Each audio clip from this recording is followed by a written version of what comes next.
Today, the U.S. stock market had a shaky but important session. At the center of the story was the Middle East.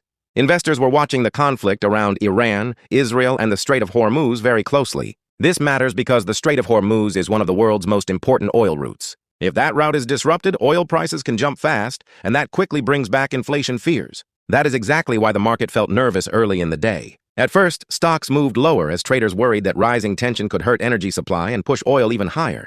Higher oil means higher gas prices, higher business costs, and more pressure on inflation. And if inflation rises again, the Federal Reserve may have less reason to cut interest rates. But later in the session, the mood improved.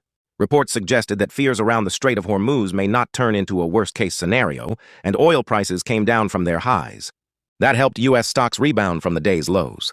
The S&P 500 recovered most of its earlier drop, although it still could not close above its 200-day moving average. So the market bounced, but confidence is still not fully back. Economic data was mixed. Jobless claims came in at 205,000, better than the 215,000 expected. The Philadelphia Fed Manufacturing Index also came in much stronger than expected, showing that part of the economy is still holding up better than feared. But new home sales were weaker than expected, which reminds investors that high rates are still hurting housing demand. So the market is being pulled in two directions. On one side, the economy is not collapsing. Some data is still solid. On the other side, oil risk, inflation concerns, and global tension are still making investors cautious. Another thing traders are watching is Friday's huge options expiration. Reports say around $5.7 trillion in options are set to expire, which could create bigger swings in the market. So the big message today is simple. The market is trying to stabilize, but it is still very sensitive to oil prices, war headlines, and interest rate expectations. For tomorrow, investors should watch three things: new Middle East headlines, the direction of oil prices, and whether the S&P 500 can move back above key technical levels.